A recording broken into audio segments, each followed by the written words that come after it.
முச்சங்கம் கூட்டி முதுப்புலவர் தமை கூட்டி அச்சங்கத்துள்ளுள்ளே அளப்பரிய பொருள் கூட்டி சொற்சங்கமாக சுவை மிகுந்த கவி கூட்டி அற்புதங்கள் எல்லாம் அமைத்த பெருமாட்டி. ஆசிரியர் குறிப்பு: கண்ணதாசன். இயற்பெயர் முத்தையா. பிறந்த இடம் காரைக்குடி அருகில் உள்ள சிறுகூடல்பட்டி என்னும் ஊர்.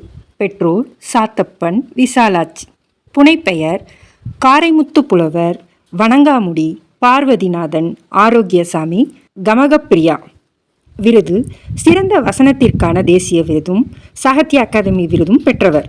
படைப்புகள்: ஆட்டனந்தி ஆதிமந்தி, ஏசுகாவியம், மலர்கள், மாங்கனி, கண்ணதாசன் கவிதைகள். திரண்ட கருத்து. இந்த பாடலை படித்து பாருங்க, உங்களுக்கே கருத்து தெளிவாக புரியும். என்ன சொல்லியிருக்காங்க? முச்சங்கம் அமைத்து. முச்சங்கம்னா எது? முதற்சங்கம், இடைச்சங்கம், கடைச்சங்கம்.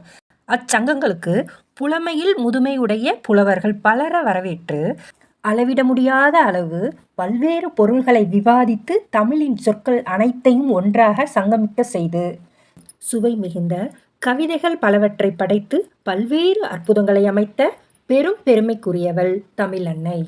அவ்வளோதான் திரண்ட கருத்து. மைய கருத்து. இந்த பாடலோட மைய கருத்து என்ன? தமிழ் அன்னையை சிறப்பித்து பாடியிருக்காங்க. அடுத்தது தொடைநயம். தொடைநயத்தில் தான் மோனை நயம், எதுகை நயம், ஏய்பு நயம் இவையெல்லாம் வரும். குழந்தைங்களா கவனிங்க. இவை எல்லாமே தொடைநயங்கிற ஒரு தலைப்புக்கு கீழே தான் இந்த 3 நயமும் இருக்கும். மோனை நயம். மன்னனுக்கு தேவை சேனை, பாடலுக்கு தேவை மோனை. முதல் எழுத்து ஒன்றி வர தொடுப்பது மோனை நயம்னு சொல்கிறாங்க. அப்போ பாடல் வரிகளில் முதல் எழுத்து என்னென்ன ஒரே மாதிரி வந்திருக்குன்னு பாருங்கள். முச்சங்கம், முதுப்புலவர். அச்சங்கம், அளப்பரிய. சொற்சங்கம், சுவை மிகுந்த, அற்புதங்கள் அமைத்த. அடுத்தது எதுகை நயம். மதுரைக்கு அழகு வைகை, பாடலுக்கு அழகு எதுகை. இரண்டாம் எழுத்து ஒன்றி வர தொடுப்பது எதுகை நயம். முச்சங்கம். மூக்கடுத்தது இச்சு இருக்கா? அதே மாதிரி அச்சங்கம். ஆக்கடுத்து என்ன இருக்குது? இச்சு இருக்குது. இதே மாதிரி ஒவ்வொரு வார்த்தையிலையும் இரண்டாவது எழுத்து ஒரே மாதிரி எங்கெங்கெல்லாம் இருக்குன்னு பார்த்து எழுதுங்க. இயைபு நயம். செய்யுள்களில் கடைசி எழுத்தோ சீரோ அசையோ ஒன்றி வர தொடுப்பது இயைபு நயமாகும். இப்பாடலில் கூட்டி என்னும் சொல் இயைபு நயத்துடன் அமைந்துள்ளது. முச்சங்கம் கூட்டி, தமை கூட்டி, பொருள் கூட்டி, கவி கூட்டி. கூட்டி கூட்டின்னு திரும்ப திரும்ப வருதா? இதற்கு பெயர்தான் இயைபு நயம். அடுத்தது சந்தநயம். சந்தமில்லா பாட்டு சொந்தமில்லா வீடு போன்றது. செவிகளுக்கு இனிய ஓசை தருமாறு புனையப்படுவதே சந்தமாகும். யாப்பு அமைவினை சந்தம் என்போம். இசையுடன் பாடும் வகையில் இனிய ஓசையுடன் அமைந்து இனிய சந்தத்தோடு இச்செயுள் அழகு மிளிர அமைந்துள்ளது. அதனால் நீங்கள் எப்படி எழுதணும்? இப்பாடல் இசையோடு பாடுவதற்கு உரிய சந்தநயத்தோடு அமைந்துள்ளதுன்னு எழுதி முடிச்சிருங்க.